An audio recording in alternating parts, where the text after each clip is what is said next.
Good afternoon, everyone. This is Speak Life to Youth and Children, SLIC International, SLYC, and I am Latanya Smith, your host, as well as the CEO and founder for SLIC. And today we have two very special guests. They're friends of mine. I've known them maybe 6 years. How many years you got? I said maybe 6 years. I think it's a little longer, but yeah. Okay. 6, 7 years. Yeah. And we have today Nelson and Belinda Robertson. They're local ministers here in the Villa Rica, Temple, Carrey County area. They have done a lot with the community. They have a lot of businesses, and they will share that with you. And I am going to hand it over to them. All right. Hello. How are you doing out there? Thank you, first of all, for letting us be a part of SLIC and letting us just come and embrace each other and help you serve the community. That's really important to us. Great. Well, hi, everyone. I'm Nelson, and I'm happy to be here. I want to say I'm trying to figure out what should I say first, but I want to thank LT for having us. I'm a life coach, business owner, along with my wife, and we just serving the community and whoever we can help. My main purpose is to make sure I give back as much as I can to our young people, because there was a lot of people that have poured into my life.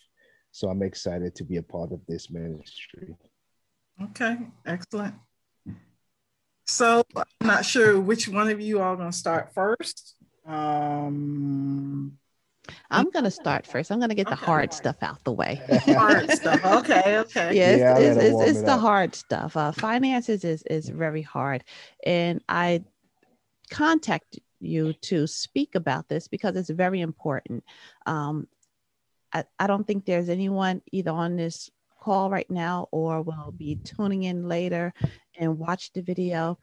But as adults, we can vouch that we were not taught about our finances. True. We're taught the basics, math, and how to add up, grocery stores, what's in the school books, but we were not taught about the importance of credit, the importance of investing, the importance of managing bank accounts.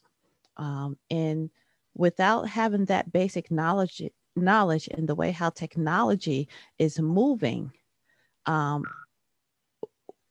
children, our young adults are going to be stuck, because what's in front of them really is a whole lot of bling, bling, bling, and getting the fast money and showing off of what you purchased and what you got. And the problem with that is that you're not being taught that what you're going out there showing off, number one, it's good to have it. If you can afford it and you want to buy it and that's what gets you going, great, get it. But is it going to help you later? So I don't really want to get into big talk about saving, because, I'm one that says, no, I don't have money. God didn't give me money to save. In fact, I can't even find a Bible scripture on that, where he's telling you to save. He's always saying, I will provide, I will provide, I will provide. And so we need to get into that just a little bit. I want to first of all say that, and I'm speaking to our young adults, I don't want you to have to learn about finances through hard knocks the way the majority of us have learned. And that is trial and error, and still always trying to figure it out yourself. It's not easy to try to figure it out yourself. You end up making a whole lot of mistakes, and then you'll have to turn around and see a person like me for credit repair, right? And still at this game, that's an ongoing continuous cycle. So when I'm speaking to you today, I want to help you get so far ahead of that curve that we'll never have to have a question about credit repair. because your credit will always be where it's at. And I want to talk to you why it's important.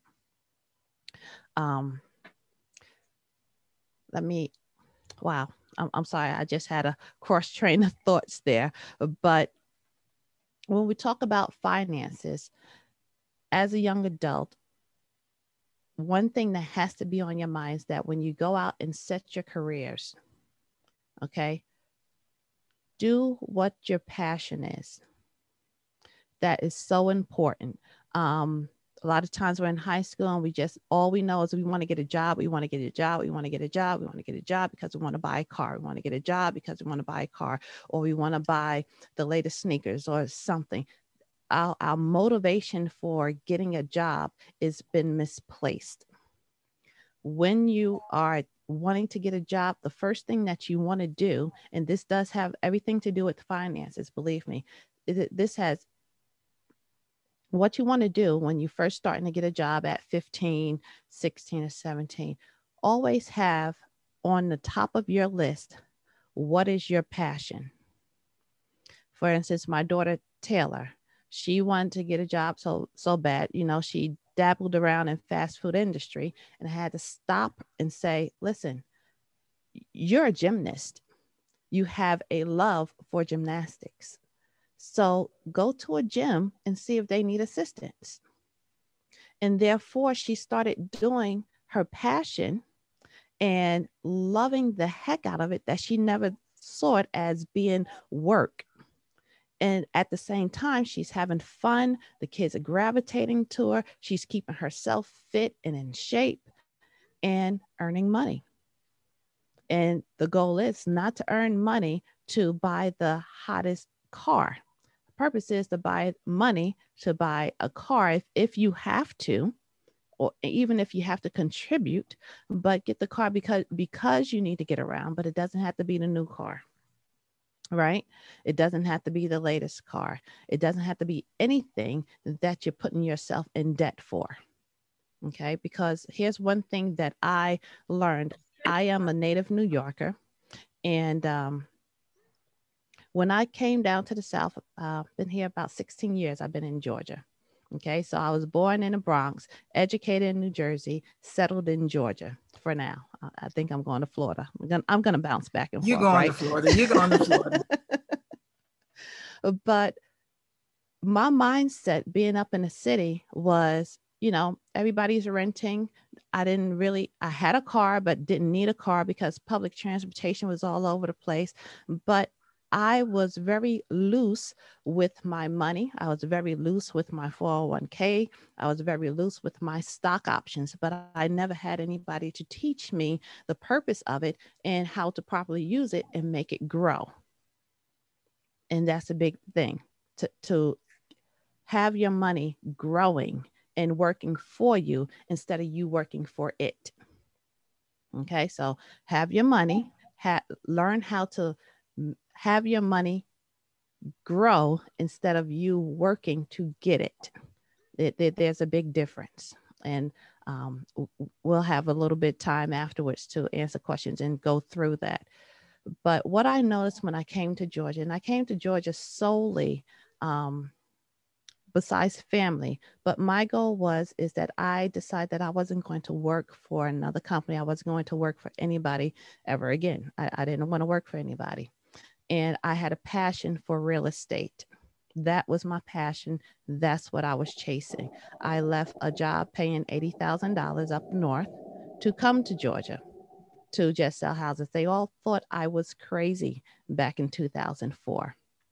But I did very well. But here's what I noticed. When I noticed the cultural change of what the youth was being taught, and my clientele was 70% young adults ages between 20 and 30, Caucasian young men and women.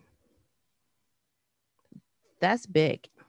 And it's still pretty much the same thing today.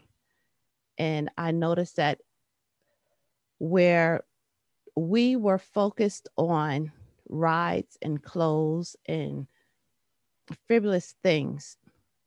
They were being taught to get a job, get a house, mom, pop, or uncle will help you fix it up, you know.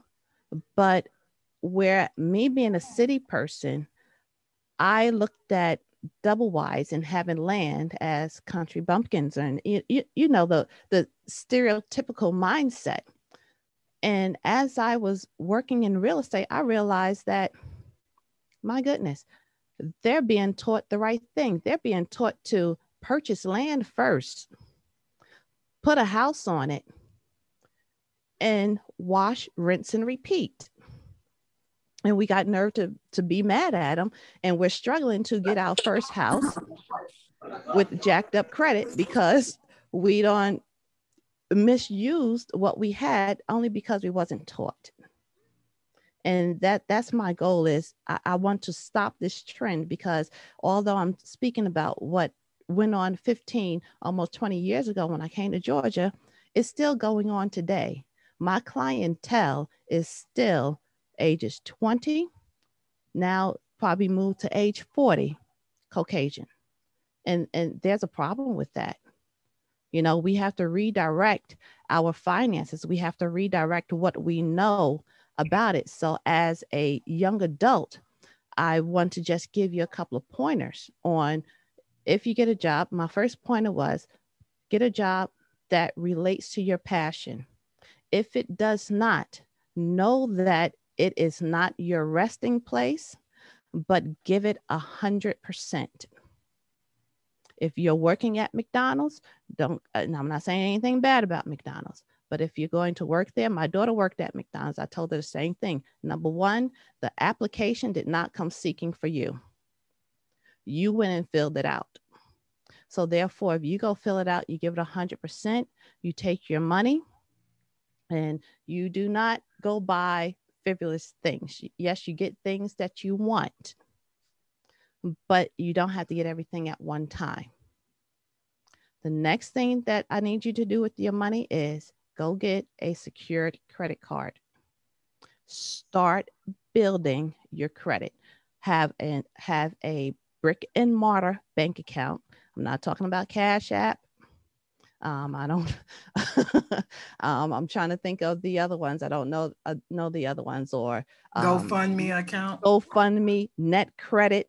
No, you want to go down to BB&T. You want to go to Bank OZK. You want to join a credit union. You need a brick and mortar financial institution to handle your money as it's coming in. Okay, got job, great. What to do with the money? You want to have those checks deposited into a brick and mortar bank. Next thing is, you're happy you got a job, great. Don't want to take that away from you. Go buy a couple of things that you want. Don't leave yourself bankrupt. Go ahead and get the couple of things you want. Belinda, hold on. I want to go back to what you just said. Mm-hmm. A lot of those online banking things are popping up. Could you explain more in detail what's the difference between the online banking and the brick and mortar? Because a lot of our youth and some of our adults, I know several adults that don't have a checking account with a brick and mortar bank. They get their stuff deposited on some type of account, and they go right and all of that. Could you explain a little bit more in that? Yes, because here's the thing. When you have a virtual bank, there's no relationship there. Okay. Brick and mortar, there is a relationship. There's people there that you need to eventually contact when you want to have credit extended. And besides credit extension, you have to have your proper reports coming down, because again, when you do go out to purchase a car and have to have it financed, anything that you want to have financed, the very first thing that they ask for is a bank statement. That's the very first thing that they ask for. They ask for bank statement. They ask for your W-2 or 1099. So learn where your money's going and how it's getting there. Having your virtual accounts, especially the one that really cracks me up is the one I just saw advertised on TV. is the one that you get your check 2 or 3 days before. That doesn't help you. You want to know why? Because if you have bills due, the due date never changes. So it really never matters when you get paid. You still got to pay that thing on time, on that date. And if you have to have an account that pays you before your regularly scheduled pay period, and you find yourself run out, now it's time to scale back. Now it's time to learn a little bit more how to manage the money properly. And that's the key.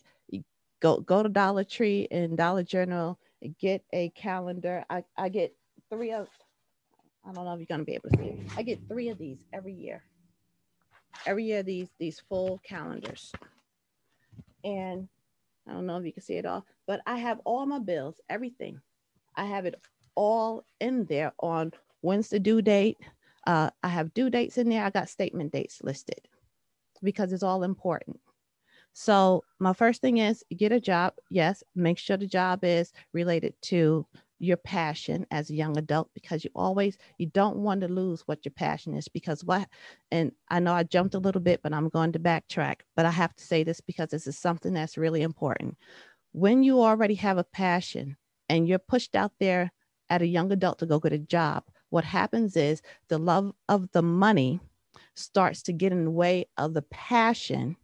And then you find yourself constantly working these 9-to-5 jobs, and you hate it. You talk about everybody because you're miserable.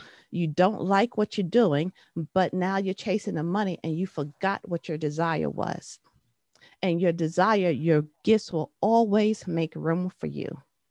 They will always make room for you. So never forget what your gift is. Never leave that on the side. Let the job be the job. Give it 100%, but still stay on track with your passion. And don't get me wrong, and I'm not undermining any parents that may be on the line. Our children's passion may not take them in the direction of a 4-year college. And that's something that we really got to get over. It may not take them in that direction. Feed their passion. I have a daughter too. Yet she thought college was the best thing. She has an associate's degree, and yet she still had to go back to school to feed her passion. And now I'm in a house where I have 3 adults, but we are all licensed to do what we love to do. And a 4-year college degree didn't get us there. Honestly, hard knocks and the hard way to go about it got us there, because we too let our jobs, which turned into careers that had nothing to do with our passion. So now at 48 and 38, we go back and start trying to redirect our passion and get frustrated because now we don't know how to balance everything to where we still have the money come in, but we're trying to feed our passion, and something has to give until we get that big boom. And I'm trying to help young adults not have to hit that big jumping curve. Okay. Before I go on to my next point, are there any questions? Any more questions? I know some people have just joined the line. I just want to address any other questions. Okay, good. So we got job out the way. We got passion out the way. We have bank account out the way so that you get proper bank statements and you can start developing relationships with your local banks, because that's so important. Okay. Now let's talk about passion. Well, not passion. What's the next thing to do after you got a job, got bank account, got a couple of things that you want? Your next step was to go get a secured credit card to now start to establish your credit. Okay, that's number 1. Credit scores must pop up. Even Could you explain the difference between a unsecured credit card and a secured credit card? Yes, a secured credit card is a card that you make the first contributions. So which means that your money is actually put there, but you get to spend against your money. Unsecured credit card is now somebody extending you credit. which means that they have said, I'm going to give you this credit card and I'm going to allow you to spend $1,000 and you pay it back in increments. Okay. Secured credit cards. I'm sorry,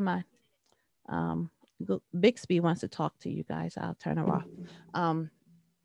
Secured credit cards. Yes, you put up the money first and then you get to spend against it and pay it back slowly.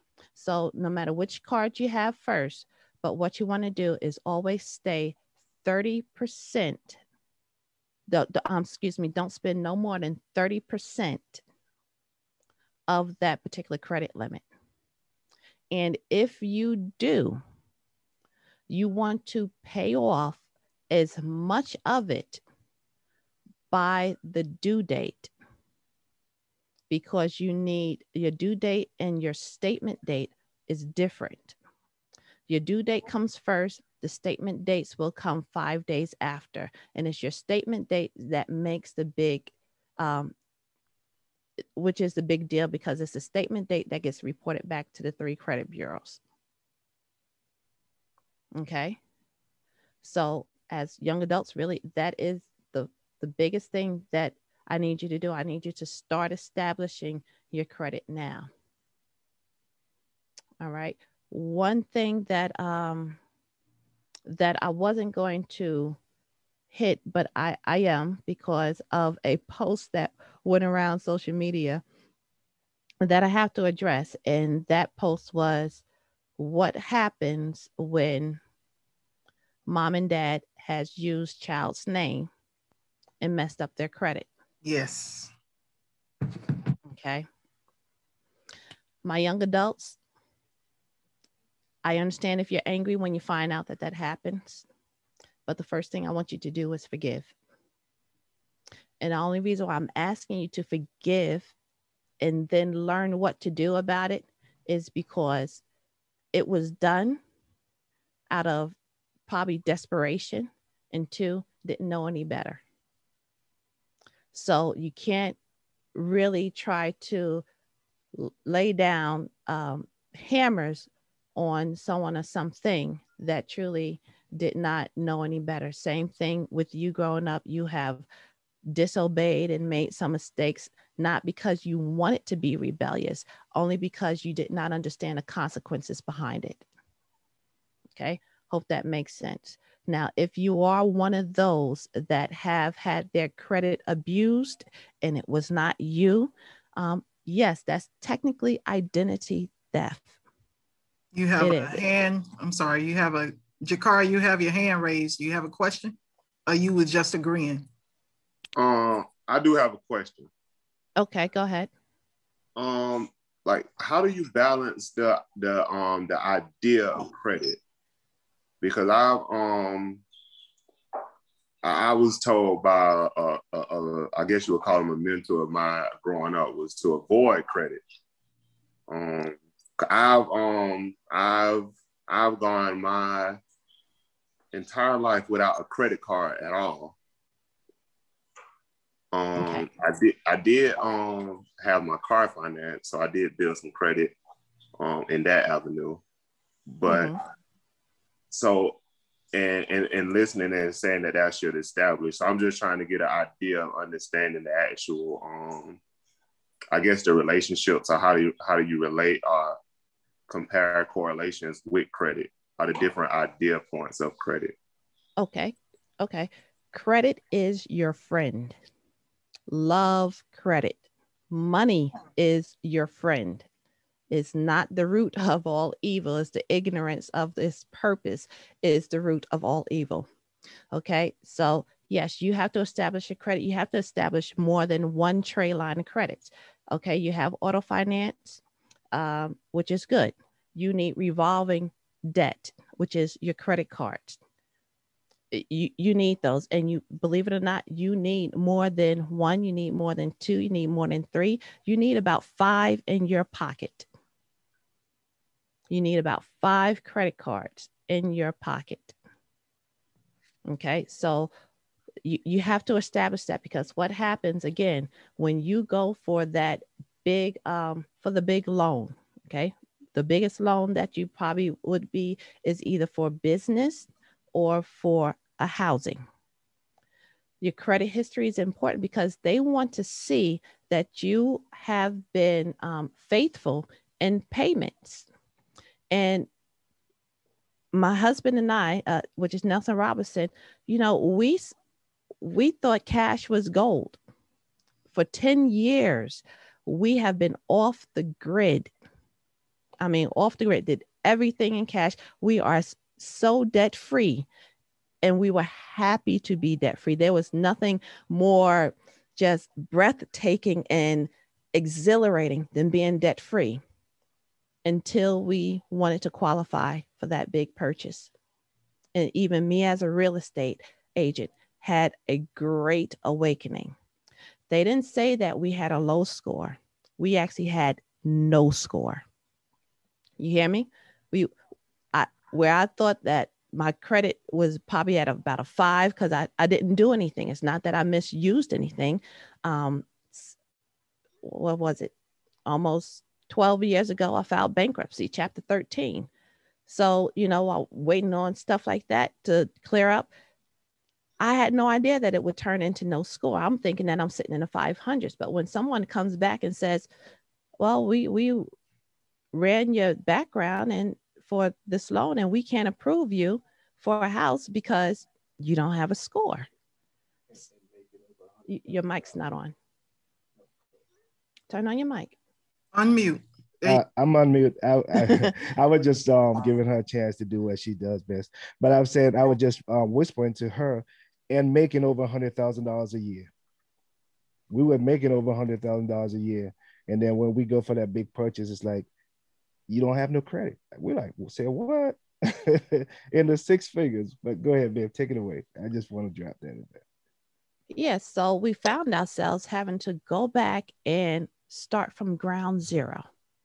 So there's nothing more important to me, especially we both have adult children, you know, together. It's nothing more important to me than making sure that I help my children establish their credit, even their boyfriends. That's the next thing I say. Some people say, well, you know, did you go have them take an HIV test or whatever that is? My thing is, do you have a bank account? We got to help you establish your credit, because you want to take my daughter off and get ready to marry her. I got no problem y'all living with us, but you have to be in a position to where you're able to do for her. And she has to be in a position to where she's able to do for you. But two of you coming in with no credit or bad credit is never good. You'll always be a couple fighting about money. And we could avoid that. We could really avoid that. So yes, you want to build your credit history. Jakari, I hope that gave you a little bit more insight. I would like to continue the conversation. I don't want to hold up your presentation either, but okay. I do have a few more questions. Okay, that's fine. That's fine. Anybody else? Okay, because Jakari, if you hit it, I'm pretty sure your question is going to be somebody else's question too. Go ahead and ask them the question, Jakari. Yeah. Okay. Well, I was just thinking with the debt and all of those things and credit, and I guess I can come from a different perspective because I had a health issue and I was actually out of the workforce for about a year, and actually a little bit over a year, and then I actually felt the pressure of some of that extended credit, though that's extended credit line where I felt an illusion, or you can sometimes see an illusion when you're dealing with credit of what you may be able to afford, you know, because you have a steady income. And then when things changed, it gave me a different picture, and I felt different pressures that I had not felt before. So that was kind of another reason that we kind of I guess reassured me that maybe the credit wasn't the best route, but I guess maybe I may not have been looking at it the right way, may not have been using it the right way either. Correct. So so right now I will say I can say I sit pretty much debt free outside of my home, that I have at this moment. Good. So, and me and my wife, we do try to avoid credit, I guess, as you would say. I guess you would say last couple of years we've been off the grid as well. So yeah, and that is your preference, but I do want you to get back on the grid. Okay, I want to just kind of ask your perspective, like maybe your advice of how I could go back and maybe operate in a better form with more knowledge of how to operate with credit and things. So, hey, yeah, Belinda, Jakari is my oldest nephew in Florida. Okay. So I will make sure you all have each other's contact. Okay, good. Outside of, Okay. I'll just give a quick, because just in case if anybody else wanted to know that. So I'll just give a quick synopsis of that, and then we'll move on, because I want to make sure I give Nelson a little bit of time there. So regarding credit, you want to build your credit. You want to have good credit. If you have about 3 or 4 credit cards under your belt, it's called revolving credit for a reason. And that means that you can revolve your debt. There's a lot of cards. Well, let me just give you a big trick, how to get your credit score bounced right up. Okay. For instance, you have 3 credit cards. You go ahead and 5. Okay. No, I have 3. I was agreeing with you. I have 3. Okay. You have 3 credit cards. Have 1 card as your main card, which means that you're going to take that card and you're going to put away, hear me good, put away your debit card. Give yourself a weekly allowance. Okay. I say this, keep $100 in your pocket. Keep $100 at all times. Keep $100 in your pocket. Put everything else on the one main card. Use the other 2, make that 1 week as a gas purchase. Next week, you use the other card as a gas purchase. But your main card is the card that you're going to use to go to Walmart or whatever else that you're doing throughout the week, and actually throughout the month. Because what that's going to do is going to help you budget. And then when that bill comes due, because you haven't touched your cash, you actually have that to pay down the credit card. And that is the revolving going on here. That's what they want to see. Nobody wants to give you more money if they see that you're not using what they already gave you. It's the same thing with a life coach, anything else. If we're taking time to pour into you, we want to see the fruits of the labor. We're not going to always stand here and talk to you and teach you, and you're never doing anything with it. So you have to have that same mentality with the credit distributors. Use what they give you so that your credit line can extend. And believe it or not, the larger your not balance, but the larger your available credit is, the more that they give you. It's crazy. So if you have credit card offers coming in the mail because your credit score, normally if your credit score is above 620, you'll start getting a whole bunch of credit card offers in the mail. Stop throwing them away. When they say pre-approved, jump on it. When they say pre-qualified, wait until they want you enough. Wait until those pre-qualifieds becomes pre-approved, because the more pre-approved that you see means that your score is actually going up. You're getting attractive to them. And for my last point for the young adults, once your credit history is now built, now it's time to do 2 major things. That is to make your name a LLC. Again, make your name a LLC. I see you, Latoya, looking at me like that. Why? Because now you're an entrepreneur. Now you have credit to go out and start a business. You need to start your own business. find out what your passion is. Let your gifts make room for you. You want to go ahead and make your name a LLC. And then now, because you have good personal credit, now you're going to have good business credit. See, now it's time to work on your business credit. And when you start establish your business credit the same way, believe it or not, it's not going with a secured credit card. Now that your name is an LLC, you're going to go to Sam's Club. You're going to get a business a credit card from them. You're going to go to Costco's. You're going to get a business credit card from them. You're going to go to Home Depot. You're going to get a business credit. Going to now start building your business portfolio. So now everything you'll gradually start to make everything come out of your personal account and turn it into business account, because now you can write it off. I set you all up to be millionaires. I just set the plane where I can take you from being 17 years old, if that's where, if you're on a call and that's the age. Now you have your roadmap. By the time you're 25, you could be in a six-figure game and no problem. And that's where we need to be. That's what we need to be taught. That's what we need to be focused on, how to make our money work for us instead of we working for it. So do we have any questions?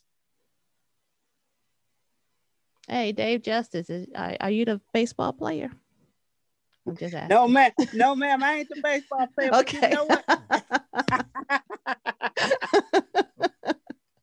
I'm like, ooh, I hit it good. I got Dave Justice on the line wanting some info from me. Hey, it's good though. It's real good. Good. So I just really hope that I perk some of your ears up and get you to looking at yourselves and what it is that you want to do just a little differently. Because that's all it is just thinking. We may say outside the box, but this is where everybody else that has their own company, this is where their mindset is. This is what's going. This is why America, believe it or not, has 3% of Americans are millionaires. But if you really do the math, that means that there are over 1 million people that are millionaires. And it's not really big secrets that they know. They just have it in a circle, and that they're being taught how to move their money. And it's not in save this, save it, save it, save it, save it, save it. It's not save this for a rainy day, because it's more that you save for a rainy day, the rainy day is sure to come. So Belinda, what do you do? How do I not save for, or how do I not prepare for a rainy day? Well, don't think about a rainy day. As a man thinketh, so is he. If you start preparing for disaster, disaster will meet you. But what happens if you start preparing for success? What happens if you start preparing for your goals? What happens if you start preparing for the next time I look at my bank account, I'm going to see 7 digits? What happens when you do that? And that's the great segue into my husband's time for change your mind. All right. So do we have any more questions before we go into the change your mind session?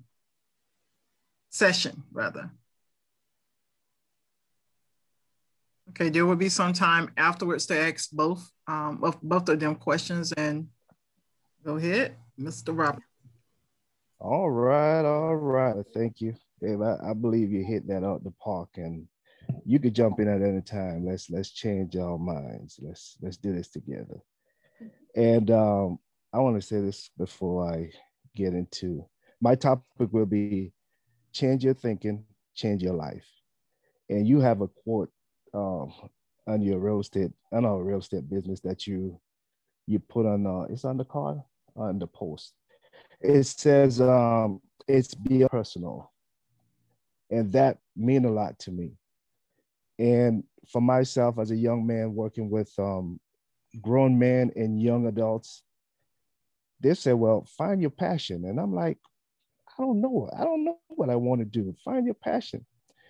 Then they asked me, what is it that upsets you most? What upset me most is to see our young men and young women and fighting over money, and every little thing that happened, they want to leave home. And when you change your thinking, you could change your world. I'm gonna go as a man thinking in his heart, so is he. That statement is profound. And I've had an incident one time when I was just driving on the road. I had an argument with someone over the telephone, and it said over the phone. We was talking over the phone, and after the discussion is finished, I was kind of mad, really mad. And I looked at myself and I'm like, my goodness, the expression, what I was feeling in my heart now began to protrude on my face. I had the same expression on my face. And I said, for real, this saying is just so true. As a man thinketh in his heart, so is he. And all of us have started someplace in life where we, as a young or born, we was taught how to walk, how to eat. We was there just about every thought. And there's some things that we have to get rid of as we grow older. I've heard statement like, what you don't know won't hurt you. Come on. What you don't know won't hurt you. What you don't know will destroy you. The Bible plainly said, my people perish for a lack of knowledge. And this is so true. Some people might not want to go to the Bible, but I use that as a reference point because the statement is so strong. And I've experienced it in my life, and I've seen it in the life of many people around me. And if I have to look for a hero, there's a young man that I've read about. His name is Richie Parker. And he born without hands. And this brother, the black brother, and it doesn't matter color, we're not glorifying that. Excuse me for that, for even bringing that up. This young man, as a young man, he says, there is nothing that he can't do. There's nothing he can't do. The only thing that he can't do is something that he haven't tried. This young man started out at NASCAR, and most of you know what NASCAR is. NASCAR is where they have all those cars running around the track and making all that big money. NASCAR is $1 billion business. He started out with, I think it had a 4 months internship, and he ended up staying there for 12 years. Designed for race cars. And you're talking about precision. And now have a partnership in his own business with another man. Had no arms, riding a bicycle, and driving a car. And we have taught our kids. And I was just having a conversation with another young man that works at my job this week. I think, and you know what came out of his mouth? The same thing that my wife was just teaching. He said, man, I wish someone teach me about money. I'm like, whoa. I wish someone, and we grew up, we have our kids and we teach them, we say, money is bad. It's the root of all evil. And we place so much limit on our kids. So many things that we have installed in their life. And today, I'm doing what I'm doing because I've seen so many kids living below their means. I've seen so many kids, they're going to get married as soon as they reach 18 years old. Basically, the world is saying that you are legal and you can do whatever you want. Whatever you do, it's your responsibility. And they get into this union and something happened and he leave, and then she's left now with 2 or 3 or 4, 5 kids all by herself. And here the trend continues. And as a life coach, what we do, we help to, I believe that there's greatness in every man and every woman, every young man, every young woman. And I'm here to pull out of them, not to just drill them and say, do this, do that, you do. I'm asking you, what do you want to do in life? Where do you see yourself in the next 5 years? And you have to pull, because if you don't pull it out of them, there's a statement that said, you teach a man how to fish and he'll eat for life. But if you keep feeding him, he'll never be able to do anything for himself. because you can only do so much. But if you teach him how to fish, he can supply and he can provide for himself and his family. There's so many of our young people right now that is going down the wrong path. And one thing I've learned, when you change your thinking, because I've seen myself, I I was just envious of some people for no reason. Sometimes because of their color, sometimes because of what they have, because I didn't know that I have the same opportunity. I didn't understand that no one can stop you from progress in life, but you yourself. I've seen some young men who, because of their family background, believe that because my family didn't have a connection with someone who is more financially stable, or someone whose family is a lot more better off than them, that they couldn't do anything in life, and they stay right there. They live that life in the same area all their life, never move, never try to do anything else because of their thinking. They keep thinking, I can't. They keep thinking, I don't have no one to help us. Never ask. Just look at their family life, look at their background, and just accept that. And I was there. I was there. There was a time in my life I went to look for a job. I went right into that place, did not fill out the application. I just swing right back around, get back out, and I'm saying to myself, they would never give me that job anyway. I didn't know. How would I know they was going to give me the job if I didn't even try? Because my thinking was messed up.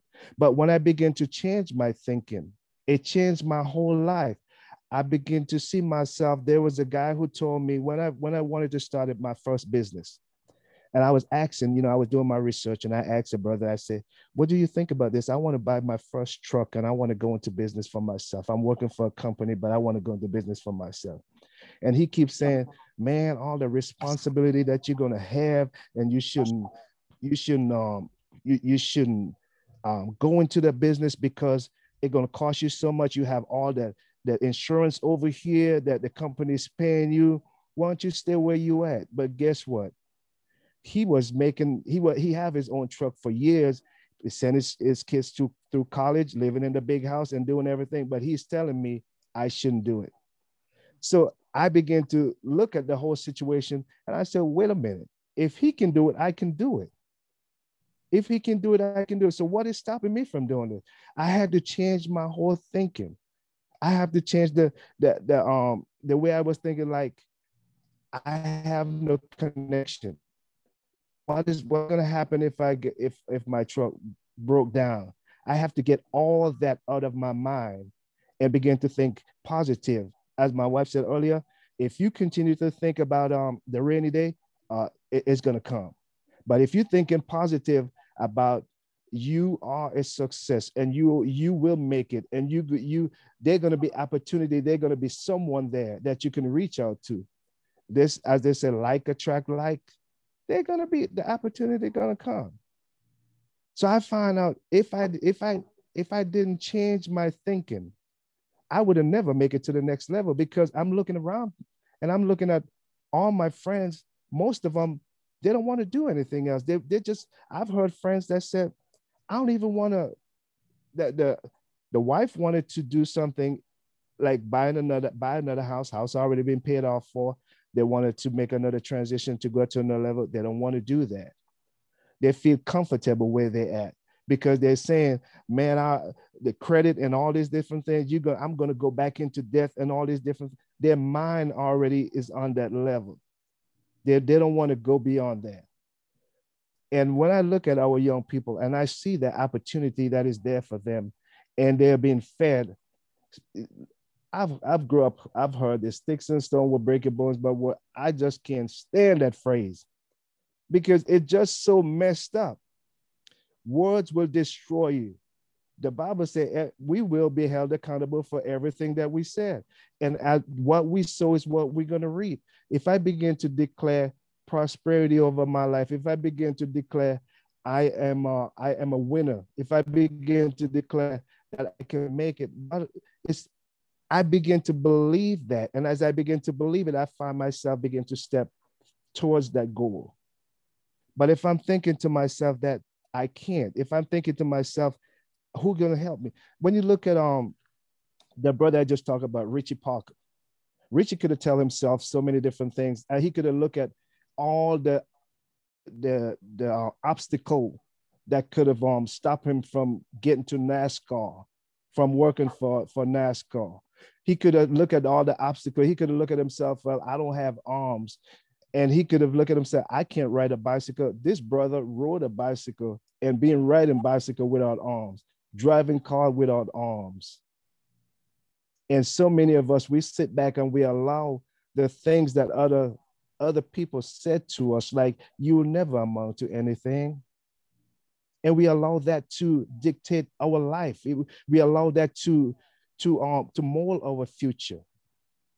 But if a man never changed his mind, if he never changed the way he thinks, we cannot blame the government for anything. The government doesn't, he's there to control, to do some things, but he doesn't have control of our life. Because if I give you $1 million right now and you don't decide to do anything with it, how is anything going to get done? No, it's up to you. It's up to the way you think.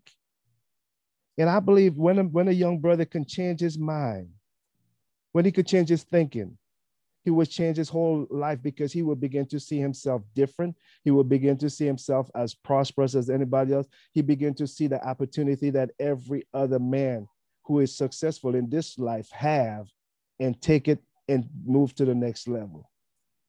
But it's up to us. It is up to us to what do you want to do?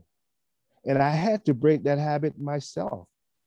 Because there was a time I used to tell myself, even before I met my wife, I'm like, man, I almost give up. There's a time I went to this company and I was there working, and they offered me a position. And I said to myself, if I take this position, there's no way I can do this job, because there's other guy that is better than me. And I refused that position because of the way I was thinking. And you're talking about $1 raise.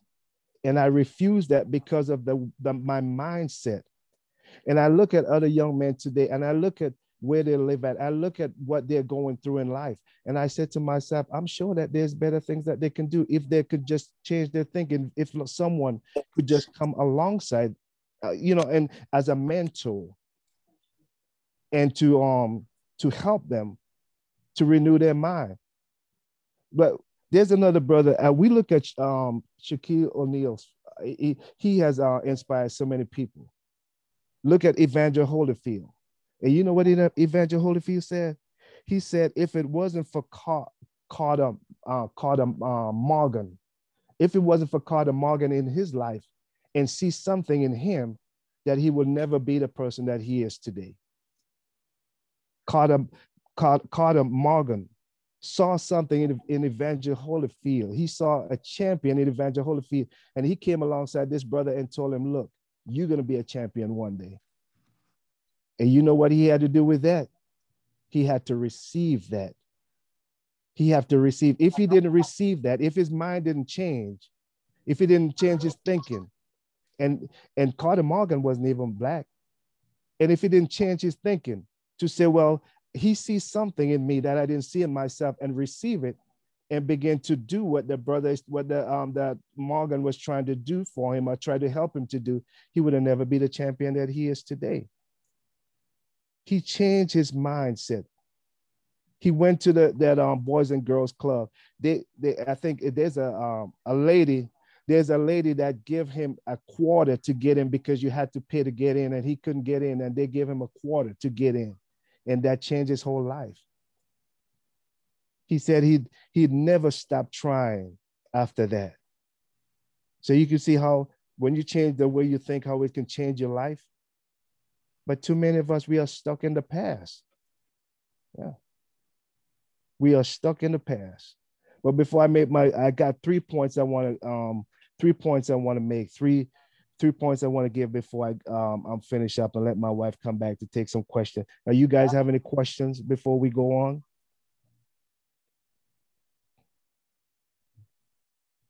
All right. Well, there's 3 questions. There's 3 points I want to make. One is, what are you feeding yourself? What are you feeding your mind on? Because this says that, as the scripture said, as a man soweth, and this what a man soweth that shall he reap. What are you sowing? What are you feeding yourself on that would help you to sustain a positive mindset? What are you feeding yourself on? For me, I listen to podcasts that is positive and uplifting, that keeps my mind positive, keeps my mind from wandering and doing things that I'm not supposed to do. I read books that are uplifting. I read books. Anything that is, my wife said, what are you passionate?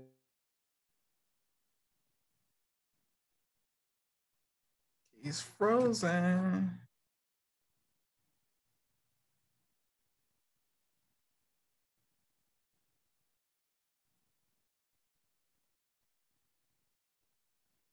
Belinda, you want to take over for a minute until you get the sun frozen?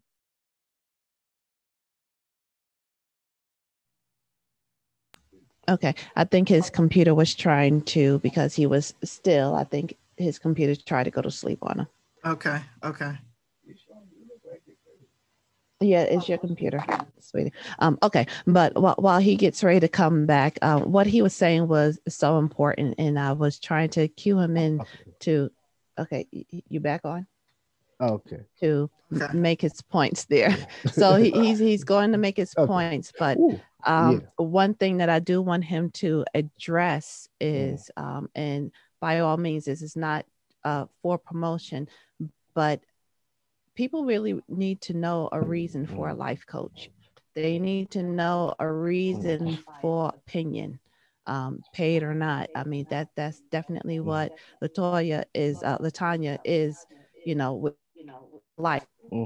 So there's a reason why we're speaking this kind of life, and you definitely need to let not just adults know, but and why this seems to be such a big thing. Not everybody wants to be a life coach, and not everybody can be a life coach, but not everybody also understands the benefits that having a coach can give you. That's right. You guys can hear me now? Yes, we got you. Yeah. The benefits of having a life coach is almost like a big brother that kind of help guiding you, but at the same time, not making all the decisions for you, but help you to make it, allow you to make the decision. Because if you have to make a decision for me, it might not be what I want. But if you could point me in the direction and try to help me by asking questions, then you probably can get more out of me and help me to see the passion, see what I want to do in a better way. So it's life coach. I never have a life coach. I wish I had one growing up. I never had a life coach because there's so many things I had to learn on my own. So many things. And that's why I said, for me, as my wife, the quote that she had, it's beyond business. Now it's personal for me to be able to interject, to be able to help come alongside of a young man and to help them to find what they wanted to do, help them to find that passion in life and to steer them in the right direction. And I believe do that, it will change so many lives because there's so many things. And what is so simple about this? It doesn't take money. It doesn't take a lot of time. Just as simple as change the way we're thinking would change our whole life. Because there's so many times, because if I can't trust you, if I'm thinking that you're bad and you're out to hurt me, think about the relationship that could have formed out of that. But because I'm always thinking about someone is out to get me, I've now put up a block. I've now put up a wall, and the connection that we could have made has now kind of the opportunity has been missed. The opportunity has been missed. So just change. How do you change the way you think? Always think positive. Think positive. How? Yeah. Think positive. I just said more than positive, because what's positive to one may not be positive to the other. And let's even take it back to the Bible here. Repentance does not mean ask for forgiveness. It means a radical change of mind. Jesus wanted them to radically change their mind about what they thought, about how they saw a particular situation. So when we say change your mind, change your life, it has to be a radical thing. Yes, I see that sounds like what I teach my patients as a therapist. Absolutely. It's a radical change of mind. Instead of saying, oh, he or she hates me. No, they don't hate you. They may not have liked something that you have done, or they may not agree, but they don't necessarily have to hate you. Right. You know, and really with social media, I see a lot of if God won't honor you with this if you do that. That's not quite true, because God's in us all. Okay. If you know that God's in us all and God is working through you, what's appealing to one may not be appealing to the other. But when you say positive thinking, you have to always have that mindset. That means when he says positive thinking, you guys, that means always see the good in someone or something. Oh, money's horrible. Money's not horrible. It's a tool. You understand? The egg smells bad. No, the egg doesn't smell bad. That's what you call sulfur. Right. The glass is half empty. No, it's not half empty. It's filling its way up to my success. Radical change. Right. And I believe, I also believe that the relationship is so important, because if you can't think of someone in a good way, you'll miss a lot of opportunity to create good relationship. And a lot of times, a good friend can be so helpful to you. Money, yes, we know money is a tool, but when you have someone that can be there for you, that can make a big difference. And the point number 2 is you got to believe in yourself. You have to believe in yourself, because if you don't believe in yourself, who will believe in you? As a young man or young woman, most time we think that only the adults have this advantage, but most young people don't see the greatness in them. And that's why we have a coach that comes alongside them and to assure them and to pull out of them. It's like, what do you want? What do you want to do? And show them from what they wanted to do that you can do it. If you look at Jim Carrey, for example, Jim Carrey had he believed in himself to the point where when he started out, they said Jim Carrey, I read his bio. He had a check with written out to himself for $10 million. And he carried that check until he made that movie Dumb and Dumber, because he believed he was a good actor. He already believed in himself even before he get to that point, before he plateaued to that point. He already believed in himself. It doesn't matter what anyone said to him. They couldn't stop him, because inside of himself, he already done. It was a mold that already created that you couldn't break that. And if I don't believe in myself, like I said, with the job, I went into that building, turned back around, didn't fill out the application because I thought they weren't going to give me the job. And I was a hard worker, but I didn't believe in myself. And today, that's why it gave me so much passion and so much drive. There's things that I've done that I didn't thought, like when we did some youth concerts, and we did those. And while we was putting that concert together, while we was putting it together, in my mind, I keep thinking, man, ain't nobody going to show up to this concert. Ain't nobody going to come. Where are we going to get people? And that place was so packed. They're asking, when are you going to do it again? If I didn't believe in myself, if we didn't believe in ourselves as two young people doing this in Villarica, and then when we did another event at the where we did it at the Vplex, in my mind, the thought trying to come. That's why I'm saying you got to change. If you change your thinking, you will change your life. The thoughts, they're gonna come, but it's up to us if we accept it or not. It's like a seed. If you drop a seed in the ground, it's gonna grow.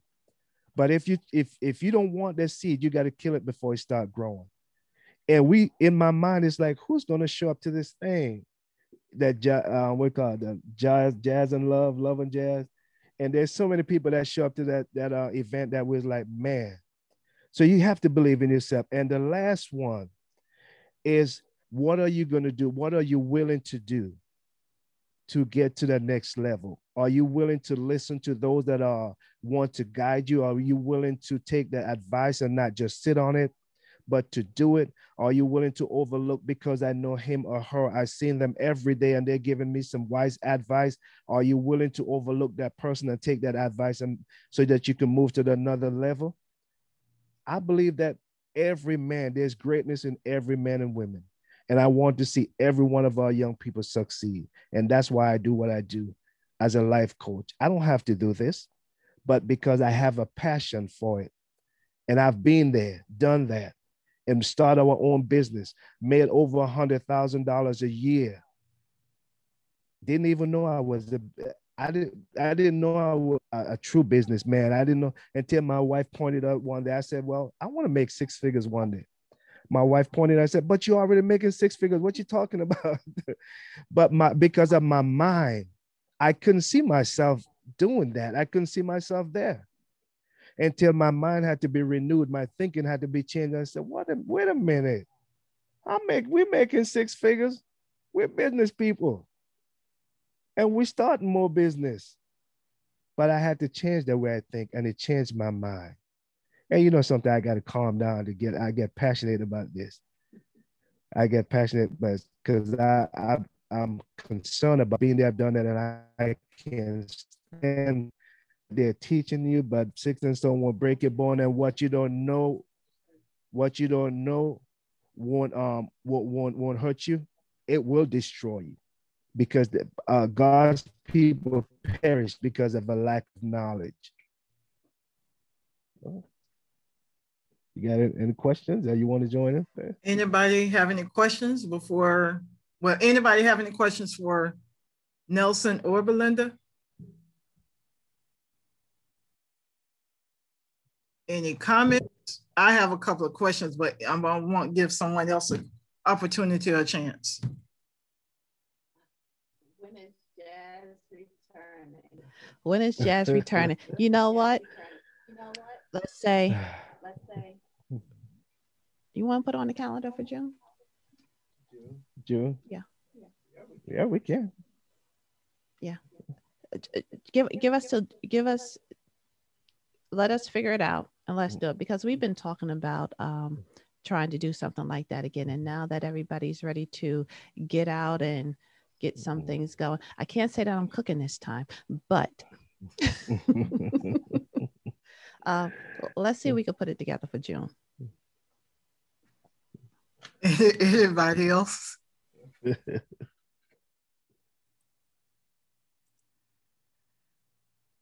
Okay, so Nelson and I have a lot of things in common. He was actually our relationship developed, and then Belinda's along with him, but he was the youth leader at the church I was in. He ended up becoming the youth pastor at, and we maintained a relationship throughout the years and got to know Belinda.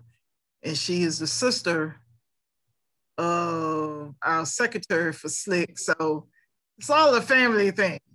And David Justice Belinda, he is actually the president of the board. So it's all a family thing. But I do have a question as far as the credit portion. I've been asked by family and friends how to increase their credit score. Now, because I went through credit counseling many years ago in Tallahassee, in Florida, and I ended up learning about savings and interest rates and credit cards and all of that. My credit score, let's just say, is well above. I will say that. It's well above. So because of the stuff I learned, and I know things have changed dramatically as building your credit, improving your credit from 15 years ago. So, whereas, charge something on a credit card, pay it off, establish your credit, now it's a little bit more in detail, because now they have the Vantage score, and a lot of people don't understand there's a difference between the Vantage score and the FICO score. Could you explain a little bit about that? because people are not aware that certain lending institutions will use either or. Yeah. Vantage Score is really put in place to those with challenges, and they don't tend to look at really late payments. They will go back and look at dates, opposed to where your FICO score does not look at dates. And believe it or not, each credit bureau, you got TransUnion, Equifax, and Experian. All three of those have their own guidelines also. So that's why when you look at your credit report, you don't see the same numbers going on. And Advantage also now is trying to take, not trying to, they were the first to take into accountability your utilities. Okay, so they use that to help push up your credit score. And that's why you now see Experian wanting to go ahead and boost, have the credit boost by you making sure that, again, here's the importance of a brick and mortar bank. As long as you are paying your utilities out of a banking institution, Experian now wants to go and be notified every time you make an on-time payment. That helps keep your score, helps balance out your score and pick your score up. So they are trying many, many, many ways to help it. I even saw one on a commercial, I think it was 3 days ago. I don't have regular TV, you guys, I stream everything.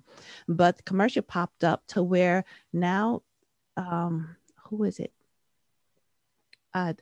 It's either Advantage or it's Experian that wants to now take your streaming networks and tag it onto your credit.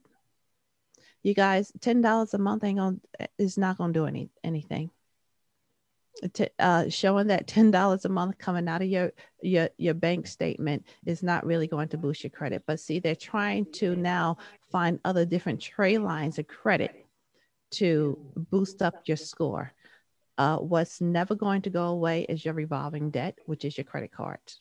What's never going to go away is how well you paid your auto loans or your personal loans.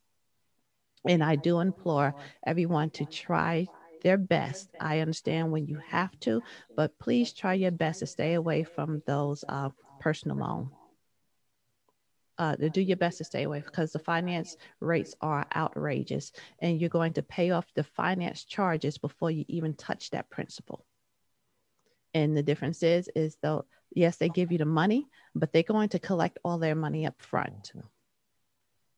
Okay. They are going to report to the credit bureaus, but they're not going to report to the credit bureaus the good things. They want to report to the credit bureaus the bad thing, which they do not have permission to do.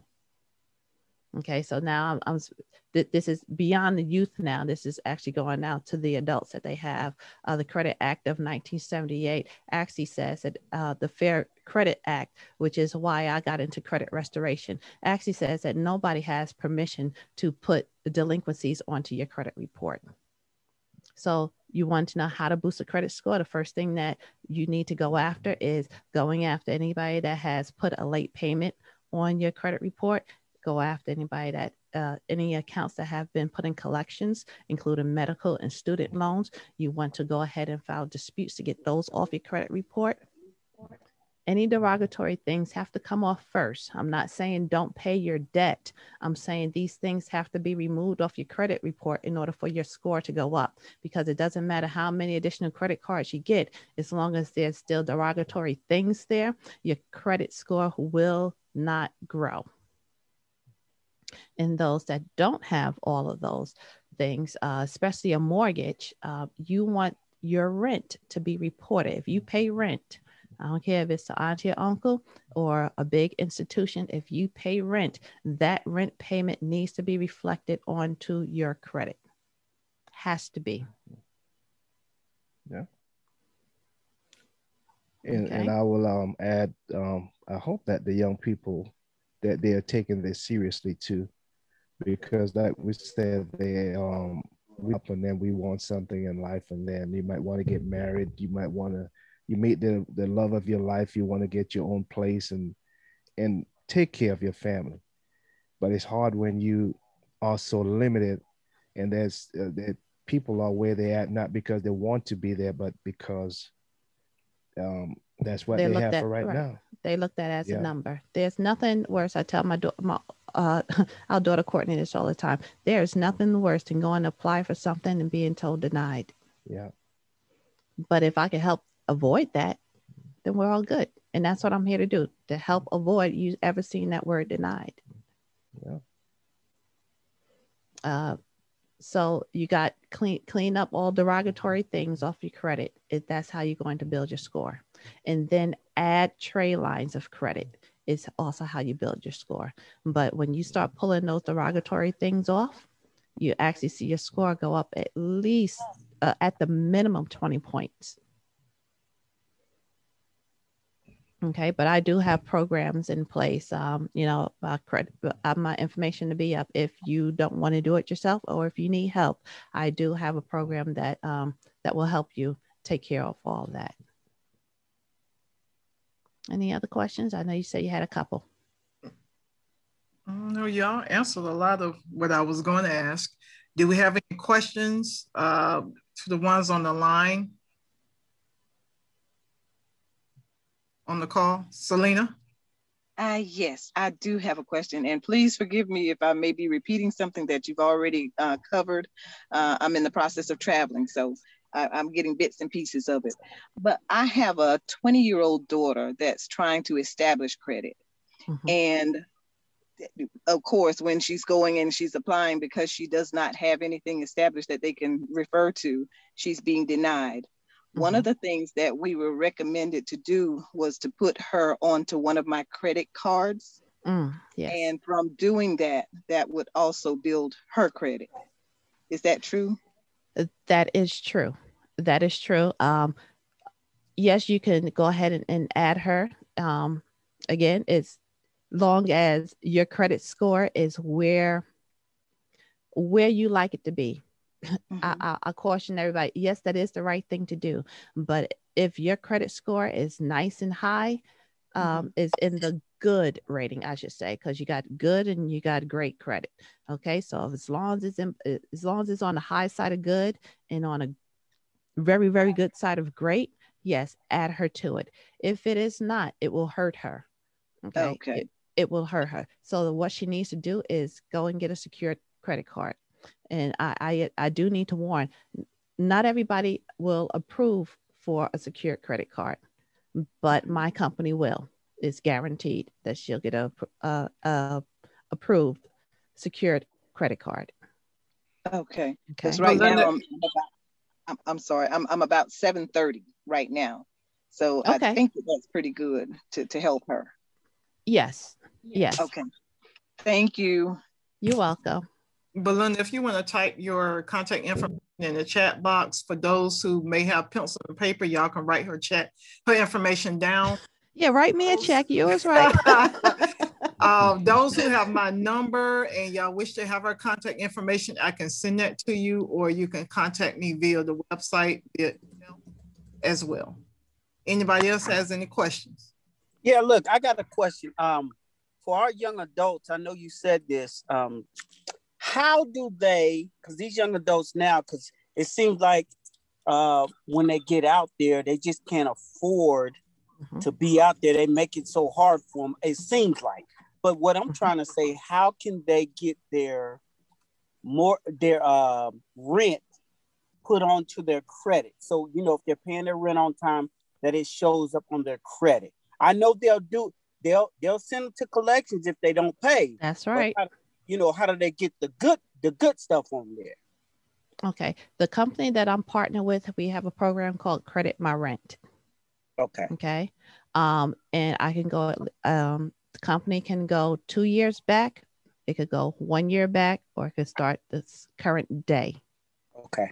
And believe it or not, as soon as Credit My Rent starts hitting the credit bureau, the score will go up at a minimum 20 points, and it will gradually increase because your rent payment is a big debt. It's a big trade line of credit, and it's recognized the same as a mortgage is.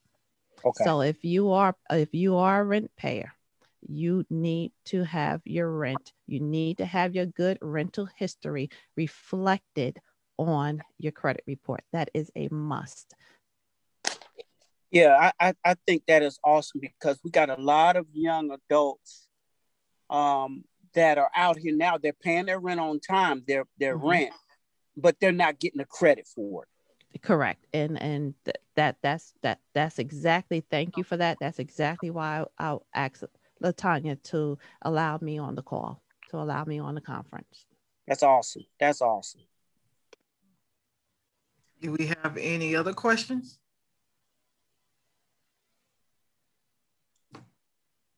Going once. Going twice. No, Sal. I before you end it, I just want to remind everybody, even if you are an adult on here, you don't have any questions, do yourself a favor and go ahead. I mean, if you're in the state of Georgia, and I believe Florida too, go ahead and make your name an LLC. Very, very, very important. Very important that you start establishing yourself as a business and build a business tray line of credit. That is just such a double whammy. You can start, if you're a trader, you want to do all your trades in your business. That is awesome. You can leave something in your person. You want to do stuff in your business. You have to start writing stuff off. If you already own a house, you are in the perfect condition to start writing things off and moving stuff into your business name. You want to do Rita that? has a question, got a hand. Yes. Sarita? She froze. Yeah, she froze. Okay, anybody else while we're waiting on Sarita? Sarita, can you hear me? Okay. Okay, I have an LLC. I've had it since last year. Can you hear me? Hello? Can hear you. I can hear you. Can you? Okay, you can hear me? Okay. I drove somewhere, so I'm probably in a bad area. All right. So my question is, okay, I have an LLC. I've had it since about May of last year. I just renewed the licensing and all that. I don't really understand how to use it to my benefit. I'm a counselor, therapist. I'm seeing like one patient. I work for a private organization. I want to start out on my own, but just like your husband was saying, the having your own insurance and all the things that go along with having your own business is a little bit scary to me. But I filed my taxes. I didn't file it for the business because I really didn't have anything going on under that business. But I don't know like how to write stuff off and what to do. I mean, how to use it to my advantage. So I'll probably have to call you after this call. You know, again, I am no tax professional, but I've been doing mine and my husband's taxes for about 8 years now. So believe it or not, I've become a pro at writing stuff off to the fact that it hurt me when it's time for us to get ready to purchase a house. Yeah, because I write off all of our legal stuff, everything that we were allowed to write off. And that's why I said before, if you already have a house, you're kind of golden. But if you're trying to get a house, it's not going to help you to write everything off unless you can do it creatively, like I have learned to do, which is go ahead and file your taxes and then file an amendment, because the big institutions do not want to loan you money if they don't see that you're paying the IRS something. Because when you start writing stuff off, you're writing stuff off, but that makes your income come way down. So like my husband was saying, yeah, we make 6 figures, but by the time I get finished writing taxes, it looks like we only make $30,000 a year.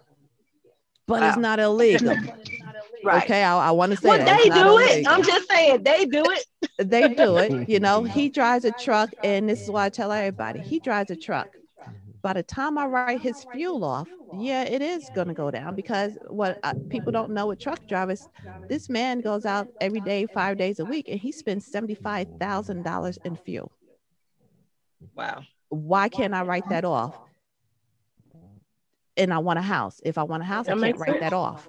They need to see us making at least, they need to see the household income at $75,000 in order to qualify us, and still ask for 20% down. Yeah. Yeah. And I will add, if you're gonna do it, don't be afraid to do it. I mean, not the write off. I'm saying your business. If you're thinking about getting out on your own, because if I did listen to the guys who telling me that I can't, I shouldn't. There was a few guys in there that told me that I can't. I should go ahead and do it, and I went ahead and start my business, and I have no regrets. It's been golden. I mean, I have no regrets at all. But if you allow someone to tell you the reason why you shouldn't, and you can't see the reason why you should, it's just gonna make you just back off. But don't be afraid. If you're gonna do it, if that's your passion, that's your goal, do it. Yeah. And I know, Sarita, I know that you're listening in, and you said that you didn't file because you really didn't make any money. You still need to reflect that. So yeah, we'll take it off offline later, but I'll show you IRS. If you have an EIN number, the IRS still wants to see what happened with it. Okay. So don't put yourself in trouble that way. Yep. I mean, if it's a loss, it's a loss. You can't be required to pay taxes on something that's a loss. But having that business and having something and having your taxes in there, you still can build. What you want to do is, like I said before, you want to build now your trade line of credit for business. And that means starting off with Home Depot. Go ahead and applying for their credit cards. Go ahead and apply for business accounts. Start small and then gradually go to Capital One. Once they start seeing those trade line of credits on your business profile grow, everybody else will come like your personal. When your credit score gets to a certain point, the offers will come in the mail. And again, the offers that you want to pay attention to are the pre-approved, because that means that they already scanned your background. They already know where you're at. And the documents that you're going to have to submit to them will really be identification. If they say that you're pre-qualified, they want you to submit bank statements. They want you to submit all kinds of stuff that you're not actually comfortable with, because you're like, you sent me the letter. Why are you putting me all through this? So don't worry about the pre-qualified. Pay attention to letters that come in the mail that says pre-approved. And again, I am not talking about personal loans from First Franklin and everybody else that likes, because the new thing that they're doing now, and young people, this is very important, because this definitely caught me off guard when I was 21, when I got that check in the mail that said that all I got to do is cash the check, and I got $5,000. Yeah, I fell for that trap. Don't be signing no check that these people are putting in the mail and talking about, okay, I got a personal loan. Leave those people alone. Shred the check up so nobody else can sign it and deposit it into their bank account. We get those letters in the mail. We get 3 a month. And it's flattering to me, but no, thank you. Any more questions?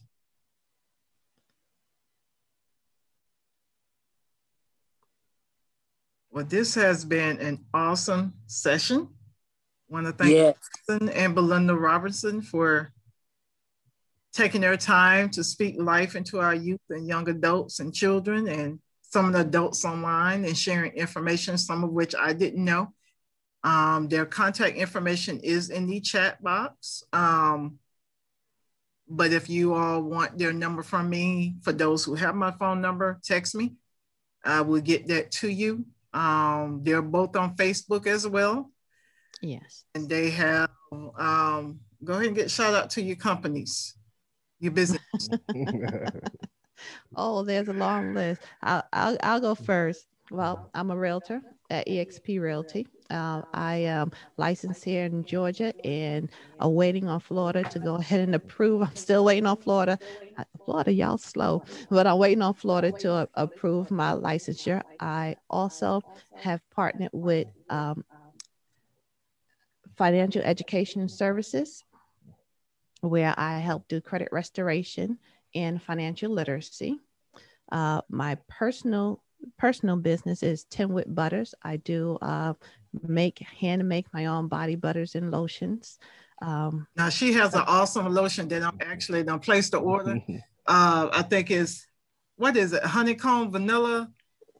Yeah, you have honey almond vanilla. which is not It's up on the awesome. site. I'm telling you, it's awesome, y'all. It smells good, and you know I'm kind of picky. It's awesome. But And we have 10 mustard seeds, which is my blog site, but that is my main business, and everything else I do doing business as. You see, so multiple streams of income is just so important. So important. Don't put all your eggs in one basket when it comes to business, but when you're starting these business, you want to pour your heart and soul into each thing one at a time until it coasts. Is that it? I'll let you do the ministry. Go ahead. Oh man, I got to do the ministry. I thought I'd do the business, but it's all right. I'm just kidding. No. I'm good. No, I'm just her assistant, and I'm so happy to be her assistant. I just do podcasts. I do a part of our ministry. I handle the ministry while she handled the business. Just give her some time to focus on her real estate. And we created our own logo also. We have our own logo. You can see it right here. And the name of it is Because of Love. And we have our own t-shirts line. And we're working on some show, as you know, LT, with the working with the young people to the takeover. And we have a couple of scripts that we're working on, but she told me to slow down. So I'm just following her. Wherever she's doing, wherever she's going, that's where we going. But there's so much in the pipeline. But right now we're focusing on the life coach and the real estate, because for me, I just have a passion to see our young people get on board and to not have to go through some things that that some of us went through. And I hope that they'll listen, because I thank God that I had the opportunity to rebuild my whole credit line, because it freezes. It is. it's freezing Okay. up again. Yeah. I was just saying, I thank God that I have an opportunity to rebuild, because to go into a place of business, and I know that my family needed a decent car to ride around in, and to hear we can't help you, that did hurt me that day. But now to look at my credit score at 800 and climbing, I'm good. I'm good. And I want all my young people to have that opportunity too, because I have daughters, and I don't want my daughters to be, I want y'all to have a good life. If you're going to take care of my daughter, take care of my daughter the right way. And and we're not saying credit is all of it, but this is the way the system is. This is life. Some places is not accepting credit. I mean, cash now. They're not even accepting cash. Some places just cards. So whatever it is, that's what we're here to do, to help. Okay. And while we're on the line, we have a couple of other LLC business owners. Emery Collier, you want to give a shout out to yours? Lisa, you're next. Get a shout out to yours. Hello there. I got in here a little bit late, but getting ready to do some studying for our class. But anyway, we have I guess our business is kingdom business. We co-pastor a church, my wife and I, and we're slowly moving from being the lead pastors to transitioning from that. But we are still here, and we'll be here as long as I can think of. And then we have a school that we're have been kind of, what can I say, trying. Say it again. Developing. Yeah, we have a school that we've been developing, and that's the thing that we're really getting ready to launch now is Fire and Hammer International Church. Well, we have the church and training. We have the training center too, but we're really going to go up with the training center real soon. Awesome. Awesome. And Pastor Emery, Apostle Emery is also John Maxwell coach, trainer.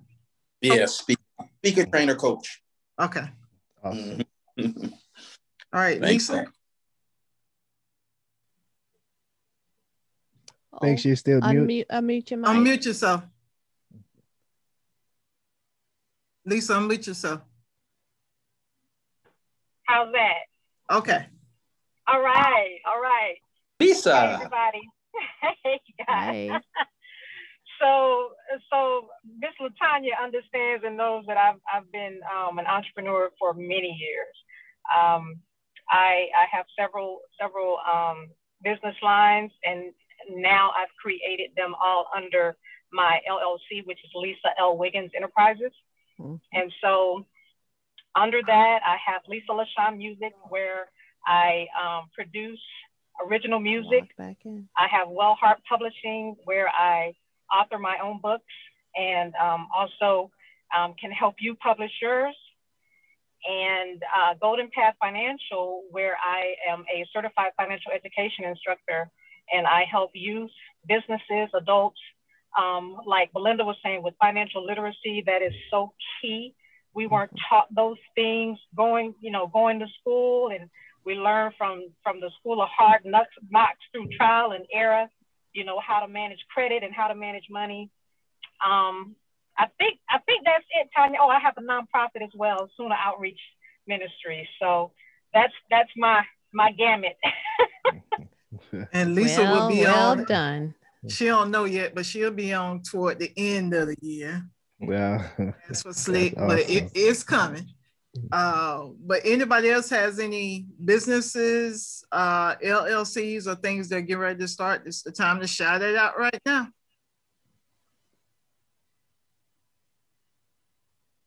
Going once. Latanya. Yes.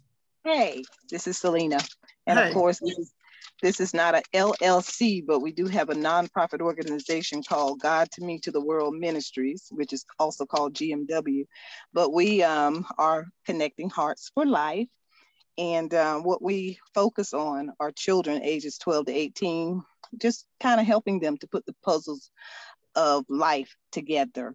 And so we focus on helping them to discover God's purpose, plan, and destiny for their lives, pretty much like yours, I'm finding out.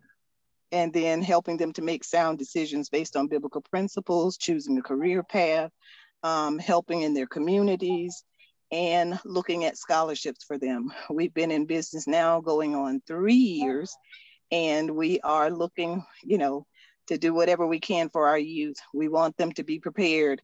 And hearing what I've heard today has been awesome, because that is what I keep hearing out there. If we had only known what it was, to prepare us for life financially. So this has helped me so much.